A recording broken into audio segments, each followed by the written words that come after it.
Good. All right. I think we're good to go. At least that's what I'm told. Let's open with prayer.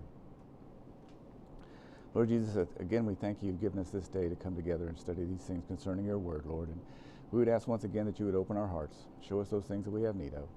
We would come away better equipped to serve you. For we ask it in the name of the Lord Jesus Christ. Amen. So, I see Brother Roger is still working on trying to get some audio set up for the back of the room here. I'll do my best to speak up. I'm usually the one that's told to shut up and not speak up, so it's a little foreign to me. But if I have trouble hearing, wave at me or throw something at me or something like that, and I'll try to speak up. I'm also still battling this dental thing here that I had going on and doped up on the pain medicine. I'm a country boy and a little slow sometimes to begin with, but I'm a little slower than normal today.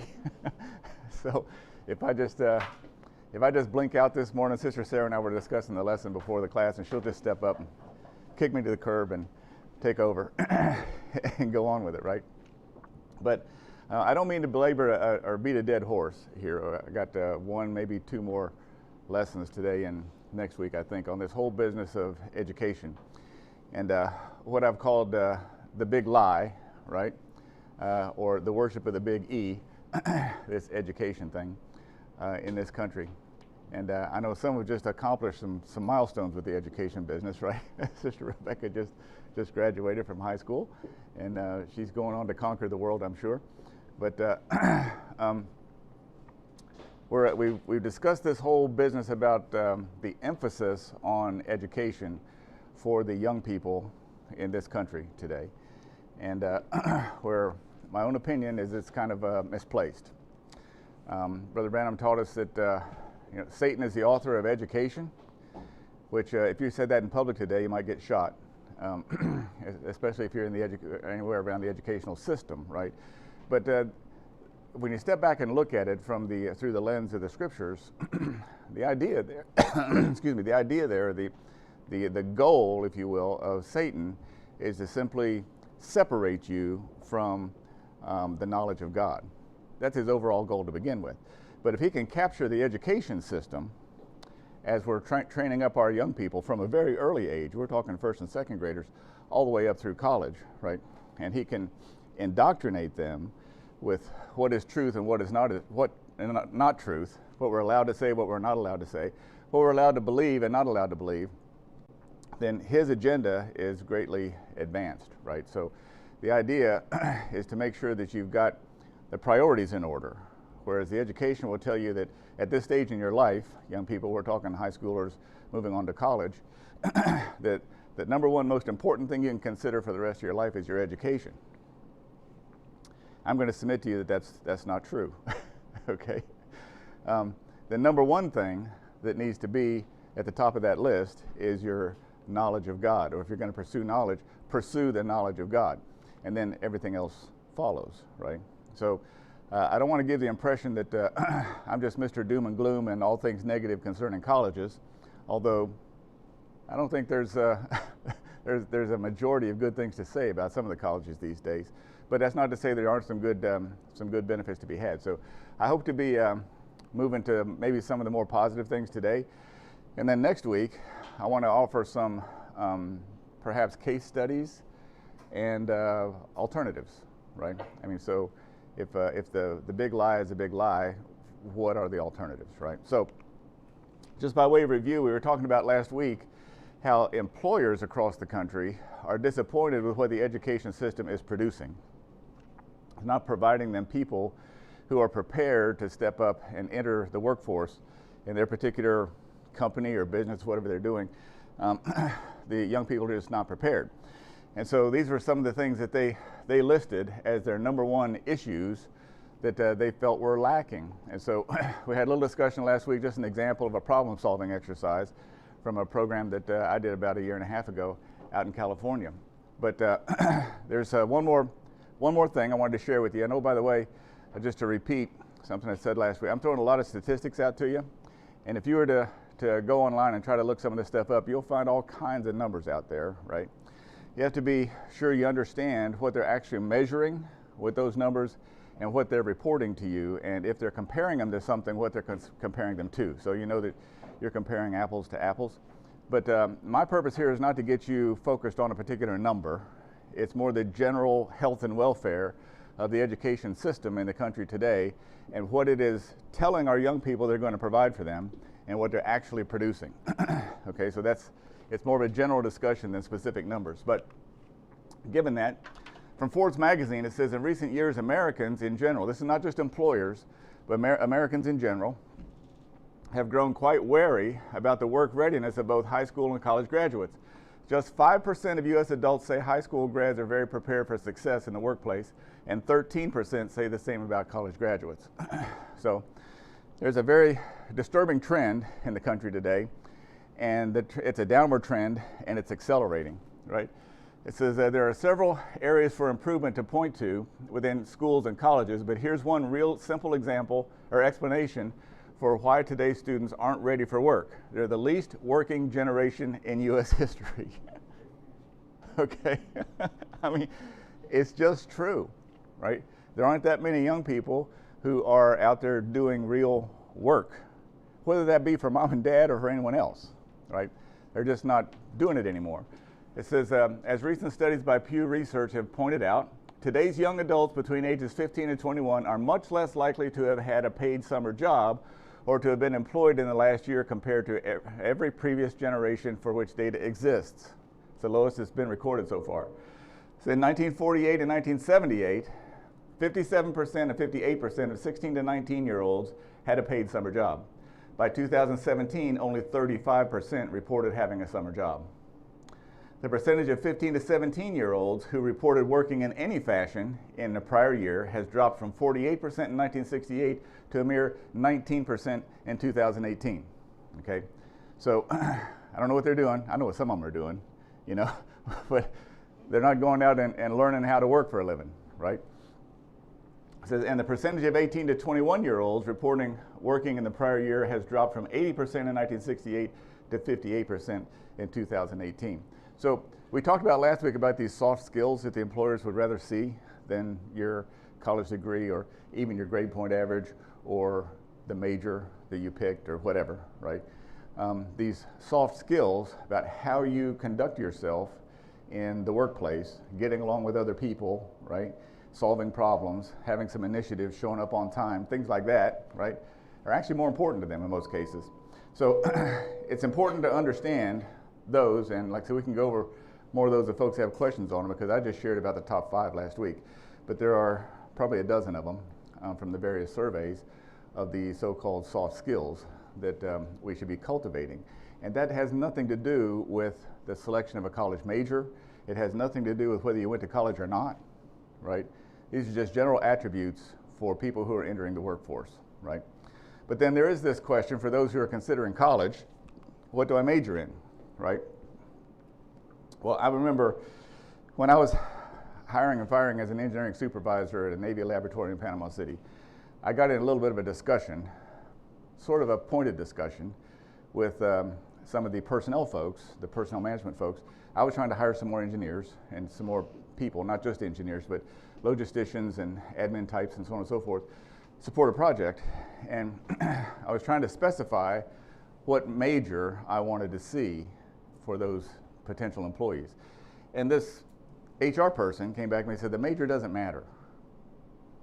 It says, because they're supposed to learn self-discipline when they're in school. And I'm going, really? Not true. I'm going to say to you, I don't believe this is true. First of all, this is my opinion, but it's exactly what you're paying for it, right? But this whole self-discipline thing, I think is probably something they should have learned before they ever started college, right? And yes, there is some self-discipline associated with getting your homework done on time and things like that, right? You will learn things from stuff like that, that's true. But there's more to it than that, I think, really. So I think particularly in this environment, and I think it's getting more and more challenging with each year, my personal opinion, I think those who are considering college need to make a very, very judicious choice based upon a number of things as far as a major is concerned. Things like where the economy is going, where certain technologies are going, where certain fields of endeavor are going, because things are changing so rapidly, you know, in some cases, Like say if you were a specialist in, let's say, cassette tape technology, right, a few years ago, you could have started school as a freshman and be obsolete by the time you graduate, right? So certain things like that need to be considered fairly carefully. So given all of those things, and I'm going to say, let's assume that we have some high schoolers here who are considering college, right? And we're examining the so-called big lie, right? But one of the big things they talk about all the time is salaries. And so what the education system would like to tell you, I think, correct me if I'm wrong here, folks are very welcome to raise your hand and tell me you think I'm full of beans, okay? We can talk about some of this stuff, but the measure of effectiveness that's most often offered in terms of college or not college has to do with salary. How much do you think you can earn? And is it not true that college grads earn more than non-grads? And I'm going to say to you, well, yes and no, okay? There is not a one-size-fits-all answer to any of these questions, frankly. But my objection is the education system would like to tell you there's only one answer, okay? And I'm going to tell you that's not true, okay? There is more than one answer here. So if we're talking about salaries, let's just step back for a second and look at that measure of effectiveness, because I'm going to tell you that that should not be the number one goal either, what your salary is going to be, right? Your number one goal, and I know I'm sounding like a Sunday school teacher, but your number one goal is to get as close to God as possible, right? And whatever you do should be geared towards enabling you to get closer to God every day, right? And that's an education that goes on for the rest of your life, okay? So the problem I have with the education system today is that they want to offer you this number one solution, which is a degree or education in general, at the expense of God, right? And that's Satan's agenda. He doesn't care what you major in, as long as you don't read, you don't listen to the sermons, you don't come to church, you don't get any closer to God. That's all he cares about, right? So, but let's step back and look for just a second at this measure of effectiveness that the education system would like to give you regarding salaries. So, again, you can find all sorts of statistics out there. And so I threw this thing up there about how they might be reported to you, whether it's a median or an average or a top 1% are the most popular ways that they talk about salaries, right? But for purpose of comparison and discussion, they would tell you the median salary is probably the most important, even though it's smaller. It's the most informative, maybe I should put it that way, instead of most important, because that's the point at which 50% of the workforce makes more and 50% of the workforce makes less, right? If you're talking about just an average, you've got everybody in the world in there, from folks who didn't graduate from high school, from those who got a half a dozen PhDs, and you got corporate CEOs that are making millions, right? They tend to kind of skew the results a little bit. So given that, it says, according to the Bureau of Labor Statistics, the median wage for workers in the United States in the fourth quarter of 2020 was $9.84 per week, or $51,168 per year. So I'm going to ask you to just kind of tuck that in the back of your mind for a second. Just over $50,000 a year is sort of the average, median, I should say, the median salary for the entire workforce in all of the USA. And that includes everybody, right? From no high school diploma to multiple PhDs and everything in between, right? So, but if we compare that now to the average college graduate, it's kind of interesting to me. The average college graduate, as of June 11, 2021, is making $43,367 a year. Now, I chose this particular one. Again, you can find lots of statistics out there.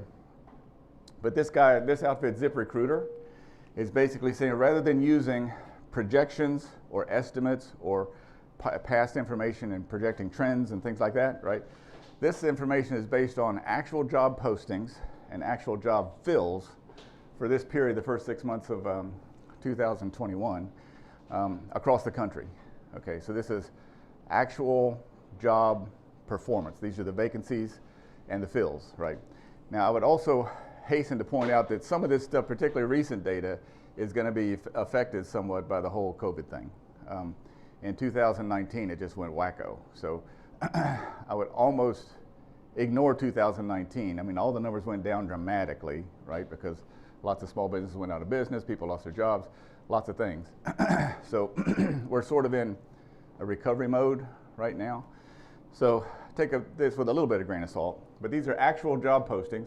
It says, while ZipRecruiter is seeing annual salaries as high as $66,000 as low as $22,000, the majority of college grad salaries currently range between $36,000, which is the 25th percentile, to $47,000, 75th percentile, and top earners in the 90th percentile making $55,000 annually across the U.S. The average pay range for college grads varies greatly by as much as $11,000, which suggests that there may be opportunities for advancement and increased pay based upon skill level, location, and years of experience. So we talked about some of that stuff last week. Certainly experience is going to have an impact on how much you're going to be paid, right? Location has a big impact. I mean, this is one of the highest cost of living areas in the country, right? And therefore the salaries are generally higher here, right? But your average amount you get to take home and use, it may be less, but those kinds of things all have to be factored in as well. But just in the for what it's worth category, we'll look at some of these majors as to who on average is paying what. So according to the National Association of Colleges and Employers, the top paid professions are these, right? The top, whatever that is, 6 or 8 of them. With engineering at the top of the list and communications somewhere in the middle, right? If you consider these being at the bottom, according to Georgetown University, these are the kinds of majors, or the salaries being paid for these kinds of majors, right? So again, I'm not going to suggest that salary needs to be the #1 priority for any of this stuff, right? But by the same token, particularly for you guys, if you're going to provide for a family, you know, you're interested in what you're going to be able to bring home, right? Very, very valid question, valid concern, okay? But it is not, my opinion, it is not the #1 driving force, right?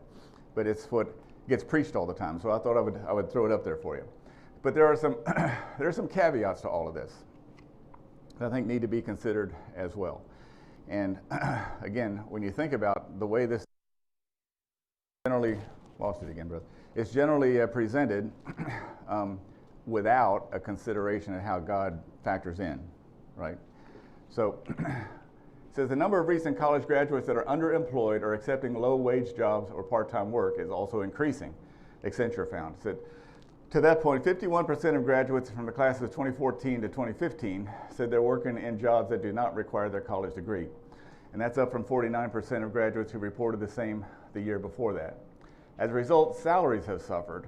The National Association of Colleges and Employers said 39% of graduates from the classes of 2014 and 15 are making $25,000 or less, according to Accenture, even as student loan balances have climbed to an all-time high. So, and these are college graduates now, all right? Those who don't go to college generally start around this category as well, somewhere between 25 to 35 or something like that, right out of high school. So, so I wanted to touch on this topic of how you get there. And typically today, a lot of students wind up financing their education with a student loan. And we talked about that earlier, that can be this huge problem for you, right? If you're starting out in the workforce. So let's look at that for a second. It says the cost of higher education has grown far more rapidly than median family income. So that impacts on whether or not mom and dad's paying for this education, right? Or if you're going to work your way through, or maybe you have an employer who's contributing somewhat. Some of the employers do that nowadays, right? Or you just go get a loan. It says this leaves students with little choice but to take out loans, which upon graduating into a labor market with limited job opportunities, they may find difficult to repay. This has become somewhat of an epidemic in the country, to the point where you might have seen in the news, Congress, some of the congressmen and women are talking about a federalized program to forgive all student debt, which I think is a huge problem for us, okay? I don't know who they think is going to pay for it.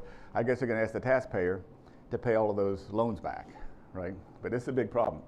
But just again, truth in advertising. So those with degrees usually start about $16,000 a year higher, but they started 4 years later and begin their working career with a huge debt. When you run the numbers, you find that those two scenarios, right, are more equal than you might think, particularly if this person who starts without the debt uses what is called his opportunity cost, that salary that he does get and does wise things with it, right? Or progresses in that particular job he's in at a reasonable rate, right? To where he may wind up making more at the end of year 4, because he's been with the company for a while, than a new grad does coming out with a degree, okay? That's not at all uncommon. But here's some interesting information. So how much does it cost me to get this degree? Well, the average annual tuition and fees for a 4-year bachelor's degree in the United States is $8,800, almost $8,900. In-state attendees for public colleges, $22,000 for out-of-state attendees for public colleges, and $30,000 thereabouts for private nonprofit colleges. That's per year, right? So you're talking on the average, say $36,000 to $120,000 thereabouts on average across the country to get a bachelor's degree. And if you finance that, you come right out of school with a loan payment that may well exceed like a car payment. Hasn't been that long ago it exceeded a house payment, right? And you don't even have a job yet, right? So it says more than half of all American students now have to go into debt to get through college. And their average student loan debt topped $37,500 in 2020. Collectively, they owe nearly $1.6 trillion, according to the Federal Reserve Bank of New York. This is what Congress is talking about forgiving, right? They're taking this $1.6 trillion and handing it to the taxpayer, so we all get to pay for everybody else's education, right? So this is a problem, okay? And I think the scariest part is here. It says, according to Ali Bidwell of U.S. News and World Report, the average student takes 21 years to pay off their student loan. 21 years. It says, he points to a survey which found that more than 20% of students couldn't afford to pay their loans, and more than 40% of students were in default. That's more than can't afford to pay it. They're just in default on the loan. It's 60% of the populace that's financing their education, right? Winds up in financial trouble when they come out of school.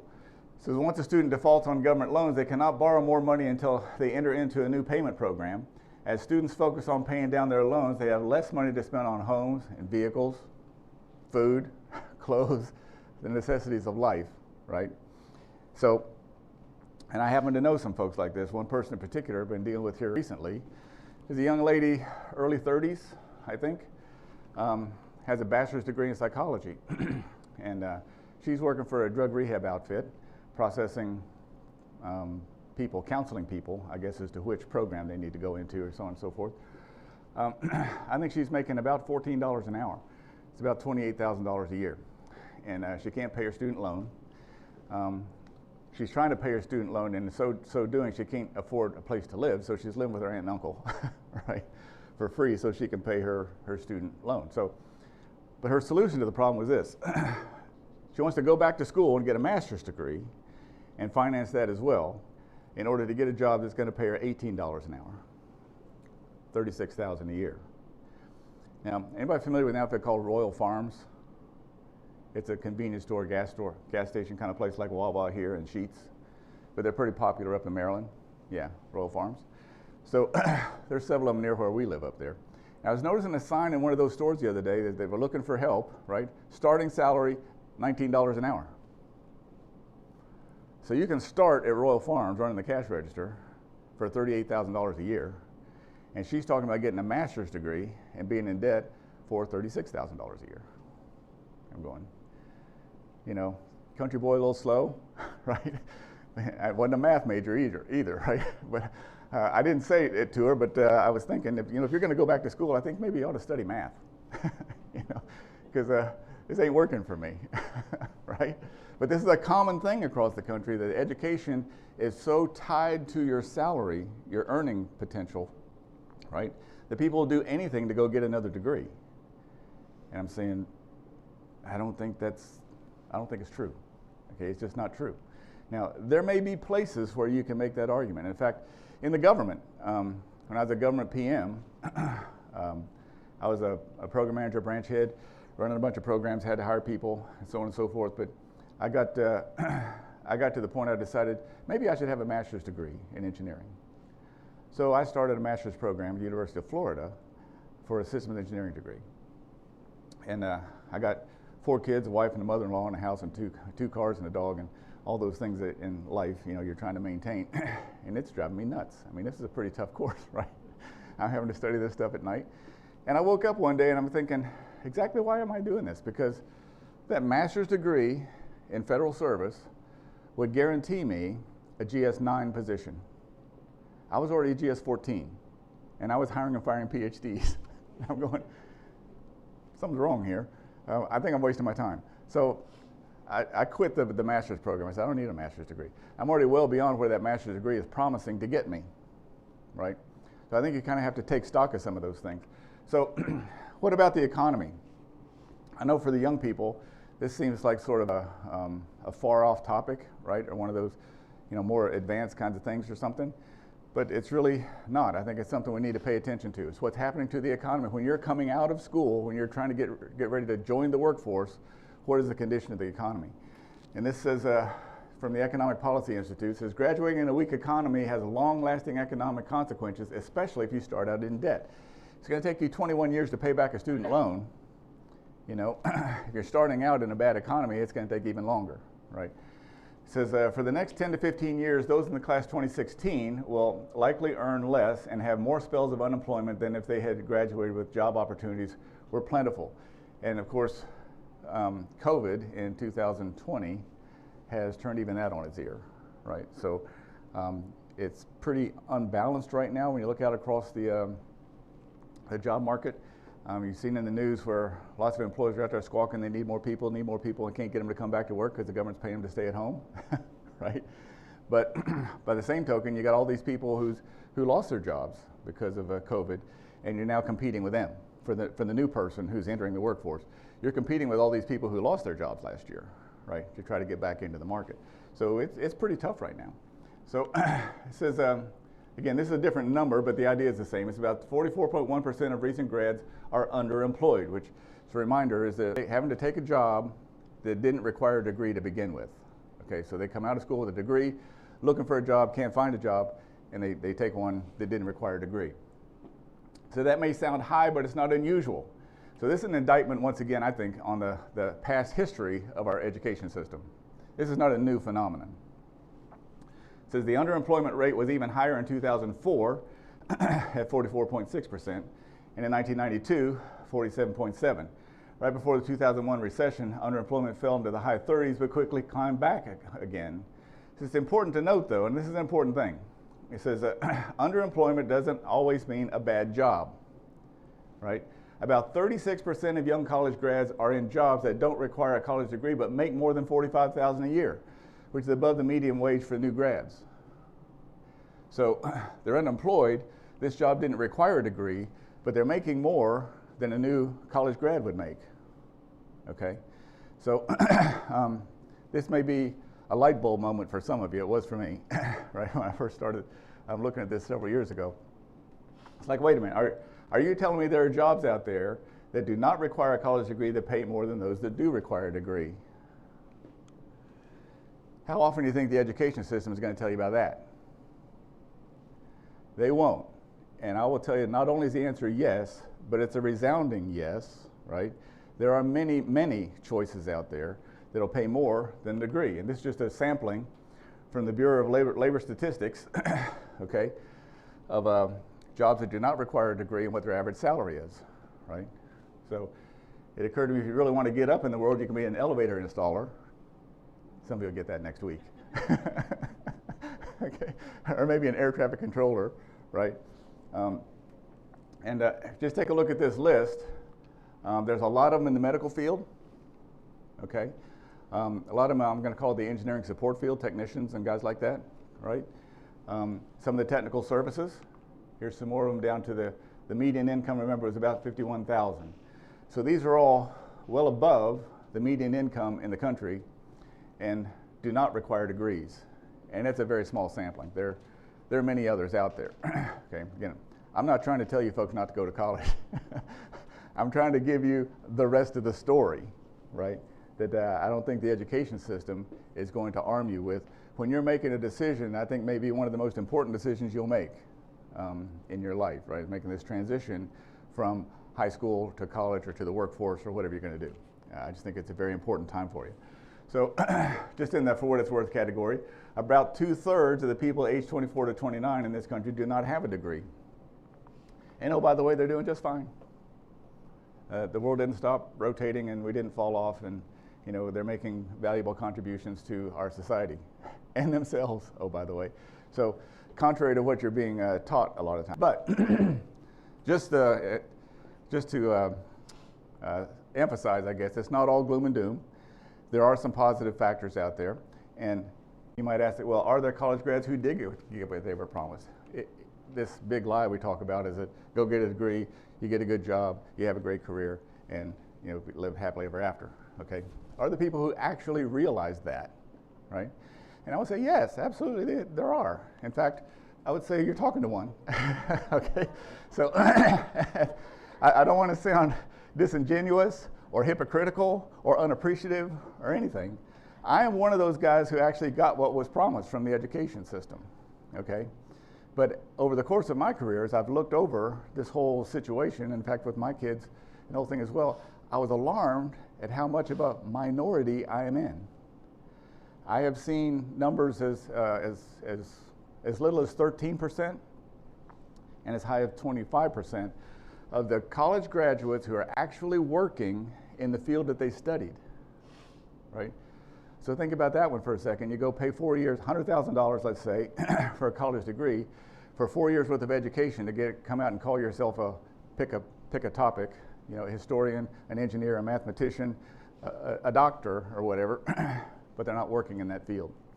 So I'm going to submit to you they sort of wasted their time a little bit.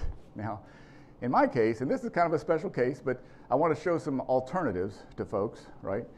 For a service academy, which I went to the Naval Academy for those who don't know, but for a service academy, not only was I promised a job when I graduated, but I had signed 6 years of my life away, right? So there was a military obligation for me after I got out, right? So literally, in about 0.5 minutes after I graduated, I was employed, okay? And I was obligated for 6 years, so I paid for my education with 6 years of my life, right? But you know what? I wound up putting now more than 40 years in this career field. So I think the taxpayer probably got a pretty decent deal out of that one, right?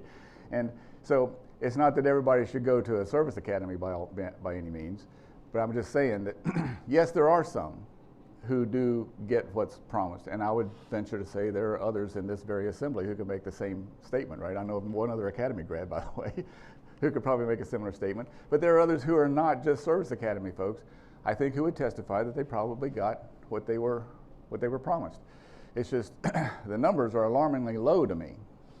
When the education system is pounding on the young people all the time, you got to do this, got to do, and 13 to 25%, pick whichever number you like, is the number of people who are actually working in the field that they studied. That's kind of alarming. But there are others. It doesn't have to be a service academy. It turns out chemical engineers are doing pretty well, right? The engineering field in general is doing fairly well. And they kind of top out for new college grads, making about $70,000 a year, if you can find such a job, okay? And it says here that graduates who majored in agriculture, construction, or nursing are dominating the job market.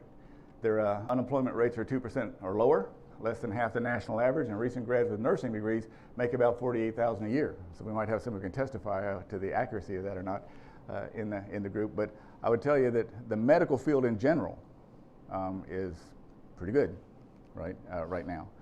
And I'm going to venture to say that it's probably going to be fairly decent for the foreseeable future, right? Because a lot of people are getting sick these days, okay?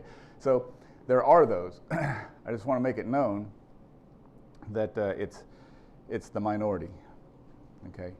And depending on whose numbers you like to read, the number is decreasing with time. It's the number of people who are actually working in their field. So again, truth in advertising. The college grad often, but certainly not always, has more earning potential over a lifetime than a non-grad. And so this is one that you can start a fight over in about 2.5 microseconds, I suppose, right? But I think next week I'm going to try to give you some case studies, and I'll just pick on myself, right? My own career, and pick on myself and my own family. So I'm going to tell you about folks in my own family, my siblings and my kids, and who went to school, who didn't, and what they're doing, and kind of how things turned out for them, right?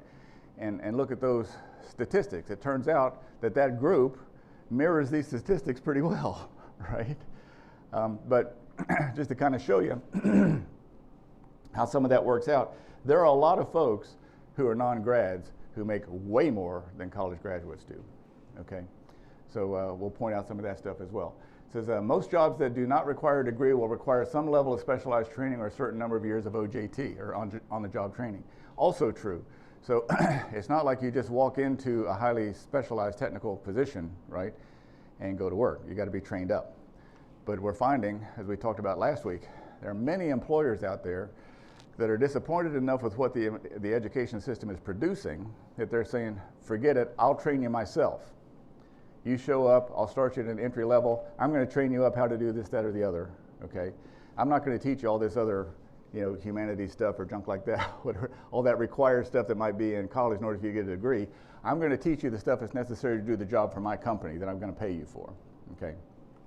Now, you'll find other employers out there who are actually paying for college degrees, or they at least co-pay. I know my number 2 son, Justin, was a Fairfax County cop here in town for a while.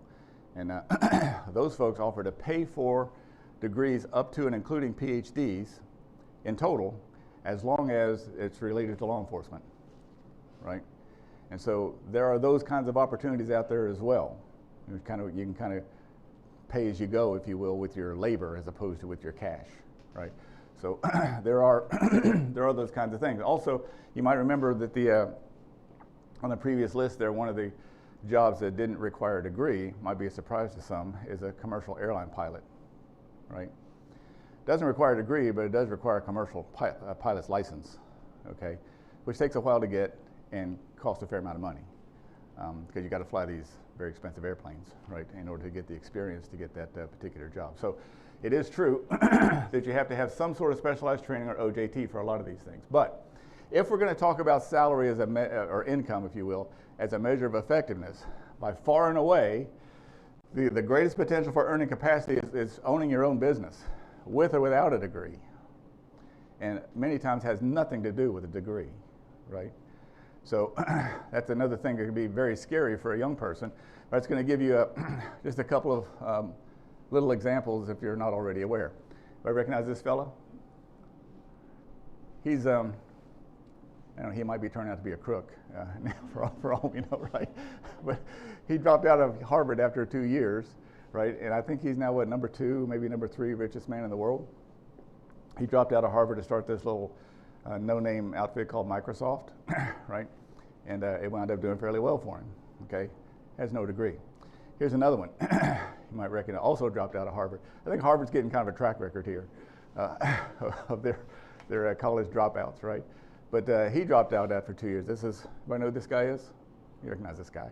He also started a little unknown company named Facebook that did pretty well for him as well, right? No degree. And this guy,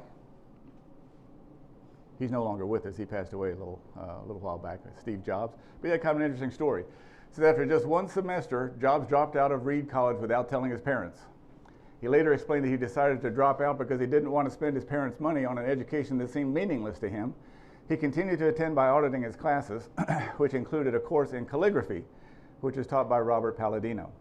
In 2005 commencement speech at Stanford University, Jobs stated that during this period he slept on the floor in friends' dorm rooms, returned Coke bottles for food money, and got weekly free meals from the local Hare Krishna temple. In the same speech, he said, if I had never dropped in on that single calligraphy course in college, Mac would never have had multiple typefaces or proportionally spaced fonts. Okay, so we can go into this later on, perhaps. In fact, I'd just like to throw this thought out to the deacons, perhaps, or some of the other folks that I've thought about for a while, that it might be useful for us to put together sort of a little, I don't even know what to call it, like a jobs fair or something like that. Because we have many, many different professions represented in this assembly. And if we got some folks together and invited the young folks to come talk to folks about things they might be interested in, for you parents, you know that if your child is interested in pick a topic, music, let's say, you want to get them in touch with a musician, right? And let them talk about some. So there are some of us that may be able to share some of those experiences with the young people if they're considering one field or another. There must be, I don't know, dozens of different careers, successful careers that are represented right here in this assembly. And if we kind of made that resource known to the young people and then kind of got together one day, let them kind of sit down and talk about it with various folks, that might be a useful thing to do. But ideas like this, or everybody's got a story, right, as to where they've been in their career. And it can be very helpful, I think, to some of the young folks. If I know who this fella is, he's a little less known, but you'll know when you tell you his name. His name is Michael Dell. Says he first purchased his first calculator at age 7 and encountered an early teletype terminal in junior high. At age 15, after playing with computers at Radio Shack, he got his first computer, an Apple II, which he promptly disassembled to see how it worked. He got a job as a dishwasher at age 12. I put this in here because of the working background of this person, right? It says, was quickly promoted to Major D. Dell attended Memorial High School in Houston, selling subscriptions to the Houston Post in the summer. Dell's parents wanted him to be a doctor, and in order to please them, he took up pre-med at the University of Texas in 1983. He continued learning to target specific populations for newspaper subscriptions rather than just making cold calls, and earned $18,000 that summer. This is 1983. It's fairly significant. It says he hired several employees, and after earning a gross profit of nearly $200,000 in his first year of business, Dell dropped out of the University of Texas at age 19. Okay, and today he's one of the biggest computer makers in the world, right? He didn't do bad for himself. The point is, no degree. So are those the only examples, the billionaires who didn't have a degree and went out and did something? Well, no. I want to talk to you about a few others. I'll do it next week. But there's at least 3 of them here, right, that I can tell you about. This guy on the left is my brother-in-law. This guy, some of you recognize, my number 3 son, who was pursuing a program in Chick-fil-A. He was working for Chick-fil-A, the restaurant, right? And so they've got a program to train owner-operators. They call the guys who would own a Chick-fil-A store. So it's a 2-year training program. He's just finished the training program, and he's waiting to have his store assigned. But for those who care, the average Chick-fil-A store owner takes home about somewhere between $300,000 and $400,000 a year. And so while he's waiting, though, the training he got is sufficient for him to start his own consulting business for restaurateurs on how to make their operations more efficient. So he's already hired himself out as a consultant, self-employed, doing way better than he would with a degree. Now, he did go back several years ago and got a degree online in business. But none of that was necessary for what he's doing today. Chick-fil-A didn't care about that degree, right? And the folks that are hiring him as a consultant today are not hiring because of his degree, they're hiring him because of the training he got from Chick-fil-A. Okay? So, yeah, there are examples, and we'll talk about some more of those. So you may say, well, okay, Brother Ken, maybe I don't even want to go to college at all. You know, why do I even want to go to college? And I would say, well, maybe you don't, but certainly you want to get a good job. If you're going to be the household provider, you want to provide well for your family and things like that, all very legitimate questions.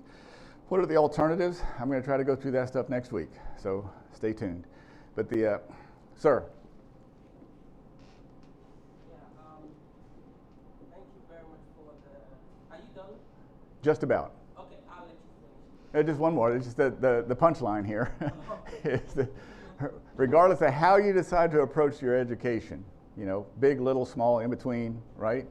And there are many different, my personal view, there's a lot more to education than just going to sit in a classroom. Lots of other things to learn about how to perform in the workforce, right? But regardless of how you go about that, the real deal, the real priority is to put Jesus Christ first. He says, if you seek him first, all these other things will be added to you. And that includes whatever education he has in mind for you. So, Brother Francis.